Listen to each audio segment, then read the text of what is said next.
बहुत सारा ऐसा चीज म्यूचुअल फंड का पीछे चलता है जहां पे हमें म्यूचुअल फंड मिस सेलिंग किया जाता है, जहां पे हमें मिसलीडिंग किया जाता है, प्रभावित किया जाता है उसका रिटर्न ये सब दिखा के।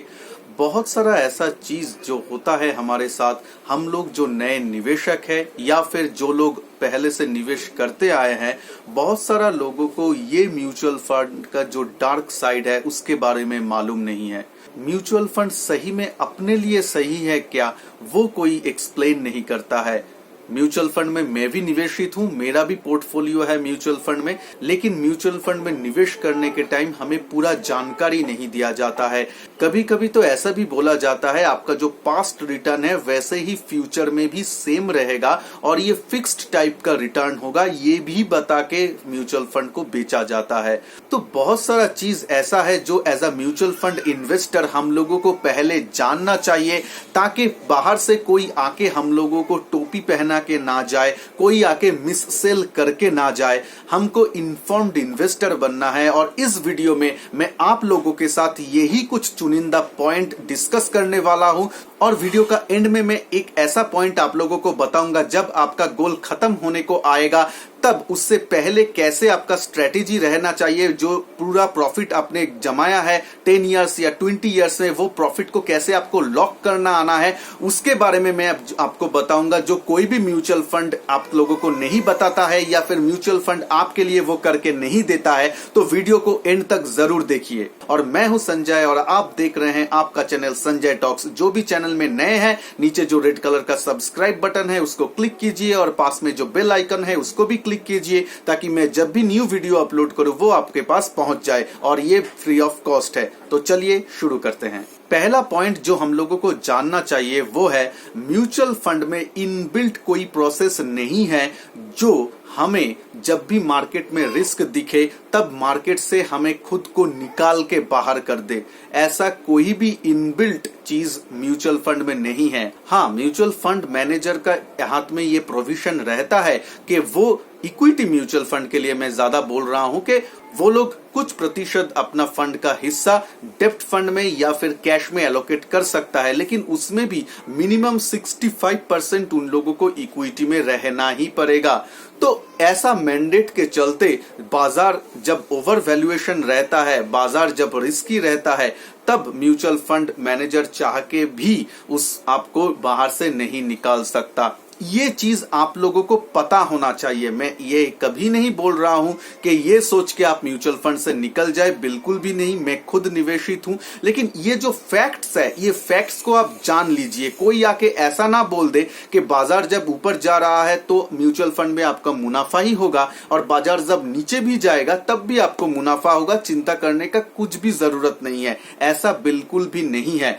तो जो लोग म्यूचुअल फंड में 1-2 साल में नेगेटिव रिटर्न देख रहे हैं, वो लोगों को म्यूचुअल फंड में निवेश करने से पहले ही पता होना चाहिए था कि म्यूचुअल फंड में भी शॉर्ट टर्म में 1 साल 2 साल में नेगेटिव रिटर्न आ सकता है। ये बहुत नेचुरल चीज है। ये आपका मेरा खुद का डिसीजन है कि कैसे हम हमारा जो फंड है उसको प्रोटेक्ट करें, उसको प्रॉपरली मैनेज करना हमें भी आना चाहिए। जब भी मार्केट ओवर वैल्यूएशन हमें लगेगा, हमें थोड़ा सा पोर्टफोलियो में प्रॉफिट बुक करना या फिर कुछ डेप्ट फंड में स्विच करना, ये सब आना चाहिए। अगर आप लोग चाहते हैं कि कैसे प्रॉफिट बुक किया जाता है, उसका स्ट्रेटेजी क्या है, उसके बारे में बहुत सारा वीडियो मेरे चैनल में है, आप जाके वो देख सकते हैं, लिंक डिस्क्रिप्शन बॉक्स में भी दिया गया है। नेक्स्ट पॉइंट बहुत इंपॉर्टेंट है। म्यूचुअल फंड आपको आपका गोल जब खत्म होने को आ रहा है उससे पहले आपको सेफ्टी प्रदान नहीं करेगा, उसके पहले आपको मार्केट से बाहर करके नहीं देगा। ये म्यूचुअल फंड का काम नहीं है,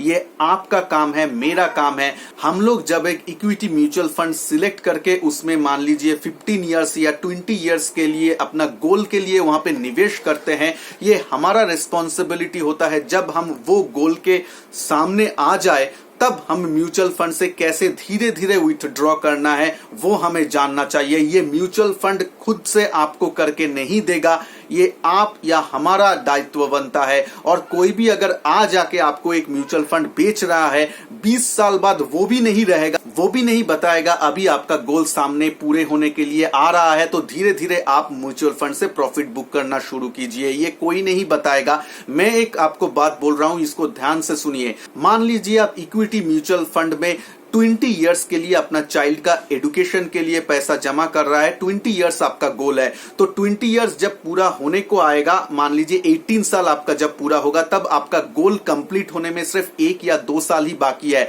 तब आपको इक्विटी म्यूचुअल फंड में ये 18 इयर्स में जो भी आपने प्रॉफिट कमाया है उसको लॉक करना आना चाहिए। ऐसा ना हो जाए कि लास्ट 1 साल या 2 साल में आपका बाजार एकदम नीचे चला जाए और आपका जो ये 18 साल से आप जो प्रॉफिट कमाया हुआ है इसका 30-40% निकल जाए। ऐसा मत कीजिएगा। ये आपको म्यूचुअल फंड आपको ये नहीं बताएगा या म्यूचुअल फंड करके नहीं देगा, ये हमको आपको करना है। क्या कीजिए, जब भी आपका गोल सामने कंप्लीट होने को आएगा, 1 साल या 2 साल बाकी है, तब आप इक्विटी से धीरे धीरे उसको डेब्ट फंड में स्विच कर सकते हैं, लिक्विड फंड में स्विच कर सकते हैं।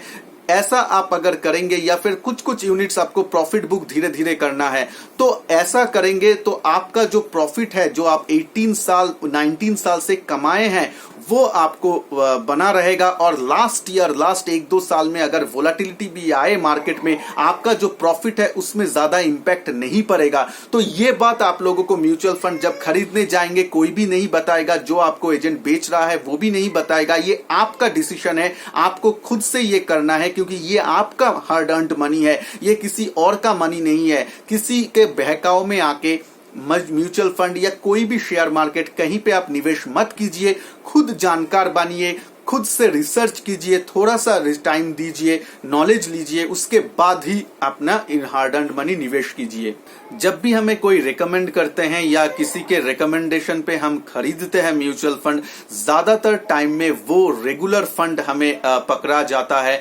रेगुलर फंड कमीशन बेस्ड होता है, वहां पे आप लोगों को थोड़ा सा कमीशन देना पड़ता है। लेकिन आप लोग अगर खुद से फंड चूज करके निवेश कर रहे हैं, किसी के बात में आके या फिर आपका कुछ फाइनेंशियल एडवाइजर नहीं है, आप खुद फंड को चूज करते हैं, खुद निवेश करते हैं, तो आपको ऑब्वियसली डायरेक्ट फंड में जाना चाहिए। हाँ, अगर आप प्रॉपरली एक मैनेजमेंट संस्था से कुछ एडवाइस लेके उनके तरफ से करवा रहे हैं, कुछ फाइनेंशियल एडवाइजर के तरफ से, तो आप रेगुलर फंड में जाएं या फिर आपका मर्जी है वो आप कर सकते हैं। लेकिन अगर आप खुद से डिसीजन लेके, खुद से इन्फॉर्म्ड इन्वेस्टर बन के कुछ फंड लेने के सोच रहे हैं, तो आपको हमेशा डायरेक्ट फंड में निवेश करना चाहिए, क्योंकि डायरेक्ट फंड में ये जो कमीशन का परसेंटेज है ये नहीं रहता है। तो आप लोगों को 0.5 या 1% हर साल एनुअलाइज्ड ज्यादा रिटर्न मिलता है। और एक चीज, ज्यादातर ये जो सीनियर सिटीजन है इन लोगों को शायद ये बोला जाता है कि देखिए डिविडेंड इनकम, ये जो म्यूचुअल फंड है, इक्विटी म्यूचुअल फंड में मैं स्पेशली बोल रहा हूं, डिविडेंड इनकम आता है तो आप डिविडेंड में निवेश कीजिए।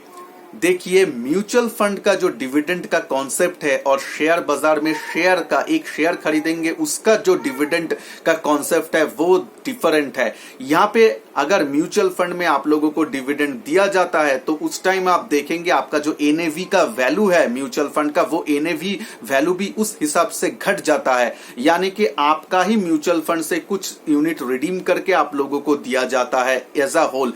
आप अगर देखेंगे growth mutual fund, same fund house का, सेम फंड का ग्रोथ जो प्लान है उसका जो एनएवी वैल्यू रहता है और डिविडेंड का जो एनएवी वैल्यू रहता है वो नीचे रहता है, डिविडेंड का नीचे रहता है, क्योंकि डिविडेंड में हर साल या हर क्वार्टर जैसे पे आउट होता है आप लोगों को उससे डिविडेंड दिया जाता है, उस हिसाब से आपका प्राइस भी लो रहता है। तो यहाँ पे जो डिविडेंड का कॉन्सेप्ट है म्यूचुअल फंड में और जो शेयर मार्केट का डिविडेंड का कॉन्सेप्ट है वो थोड़ा सा डिफरेंट है, ये आप जान लीजिए। म्यूचुअल फंड में डिविडेंड मतलब आराम से आप लोगों को मंथली इनकम जैसा मिलता रहेगा, ऐसा नहीं है। अगर मिलता भी है, आपका जो एनएवी प्राइस है वो आपको धीरे धीरे कम होगा। तो आपको एज अ होल अगर पोर्टफोलियो को देखना है, रिटर्न क्या है देखना है, तो आपने कितना डिविडेंड मिला उसको भी देखना है और आपका डिविडेंड का आज का डेट में जो एनएवी प्राइस है और आपका जो यूनिट आपको मिला है उसको मल्टीप्लाई करके कितना पैसा आ रहा है, वो सब कुछ जोड़ के आपको देखना चाहिए। और next important point, expense ratio. बहुत सारा जब म्यूचुअल फंड आपको कोई बेचने के लिए आता है, बहुत सारा लोग एक्सपेंस रेशियो के बारे में नहीं बताते हैं।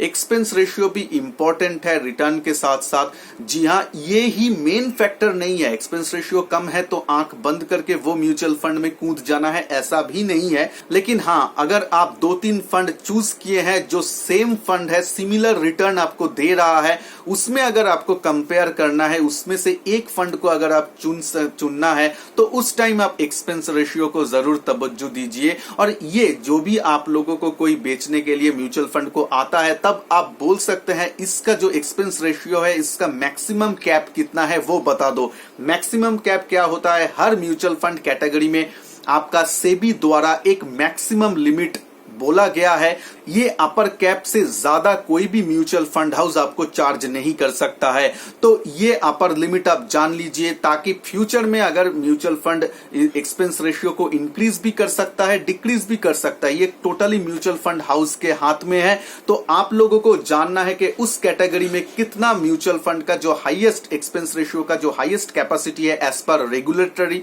वो कितना है। बहुत सारे लोगों को ये बताया जाता है, जब बैंकिंग करने जाते हैं तो बैंकिंग में ही बोला जाता है सर हमारा म्यूचुअल फंड भी है, ये भी आप ले लीजिए, इसको भी आप देख लीजिए। आप बैंक में विजिट किए तब आपको बोला गया सर म्यूचुअल फंड भी है, इसको भी आप ले लीजिए, और आप लोगों को एक रिटर्न अच्छा सा एक प्रेजेंटेशन दिया गया और आप लोग भी ले लिए। तब आपको क्या करना है? पहले तो अपना रिसर्च करना है। जो भी कोई बोले, इस चैनल में अगर मैं भी आपको कुछ बताता हूं, उसको प्रॉपर रिसर्च कीजिए, उसको प्रॉपर वेरीफाई कीजिए, उसके बाद ही डिसीजन लीजिए। तो आप लोगों को फर्स्ट टाइम सुन के ही उसमें कूदना नहीं है, आप थोड़ा सा उसमें खुद रिसर्च कीजिए, खुद देखिए, उसके बाद निवेश कीजिए। आपका निवेश कौन सा टाइप का फंड में हो रहा है ये जानना आपका अधिकार है। रेगुलर फंड में हो रहा है या फिर डायरेक्ट फंड में हो रहा है, या कि वही फंड का ग्रोथ में हो रहा है या फिर डिविडेंड प्लान में हो रहा है, ये सब जानना आपका अधिकार है। सब कुछ जानने सुनने के बाद, अंडरस्टैंड करने के बाद ही आप कुछ डिसीजन ले। नेक्स्ट पॉइंट है, ये ज्यादातर डेप्ट फंड के ऊपर एप्लीकेबल है। डेप्ट म्यूचुअल फंड में कहीं ना कहीं ये बोला जाता है, कहीं ना कहीं ये माहौल क्रिएट किया जाता है कि डेप्ट म्यूचुअल फंड पूरी तरीके से सेफ है, सिक्योर है, और इसमें आप हमेशा आंख बंद करके पैसा रख सकते हैं। ऐसा बिल्कुल भी नहीं है। डेप्ट म्यूचुअल फंड में भी रिस्क है। उसमें भी जो कंपनीज को उधार दिया जाता है, वो कंपनी अगर डिफॉल्ट करे तो आपके एनएवी को हिट हो सकता है, आपका जो पैसा है वो फंस सकता है। तो उसमें भी आप अगर जब निवेश करेंगे, उसका डेप्ट का पोर्टफोलियो में क्या है, AAA रेटेड है, यानी रेट क्या है, उसका जो कंपनीज है वो कंपनी बिजनेस मॉडल क्या है, कंपनीज अच्छा है या नहीं, रेप्यूटेड कंपनी है कि नहीं, वो जरूर आप ध्यान दीजिए। और एकदम बिल्कुल भी आंख बंद करके अपना पोर्टफोलियो का 100% चीज एक जगह में मत डाल दीजिए, क्योंकि डेप्ट फंड में भी रिस्क है, और ये रिस्क कहीं ना कहीं आप लोगों को शायद बोला नहीं जाता है जब कोई आपको बोलता है कि म्यूचुअल फंड में इन्वेस्ट करो। लेकिन इसको आपको जानना है और उसके बाद आपको इन्फॉर्म्ड इन्वेस्टर बन के डिसीजन लेना है। अगर आप चैनल में नए हैं तो ये चैनल में बहुत सारा वीडियो मनी मैनेजमेंट या फिर म्यूचुअल फंड, शेयर मार्केट के ऊपर है, आपका पर्सनल इन्वेस्टिंग के ऊपर है, स्मॉल सेविंग स्कीम के ऊपर है। आप लोग जरूर वो सब वीडियो देख सकते हैं। और जो लोग भी चैनल में नए हैं, नीचे जो रेड कलर का सब्सक्राइब बटन दिया गया है उसको क्लिक कीजिए, और पास में जो बेल आइकन है उसको भी क्लिक कीजिए, ताकि जब भी मैं वीडियो अपलोड करूं वो आपके पास आ जाए। वीडियो को अगर अच्छा लगा है तो लाइक जरूर करना, और इस वीडियो को जितना हो सके शेयर कीजिए, ताकि बहुत लोग इससे जानकार बने। तो धन्यवाद देखने के लिए। मिलते हैं नेक्स्ट वीडियो में, तब तक के लिए जय हिंद, वंदे मातरम।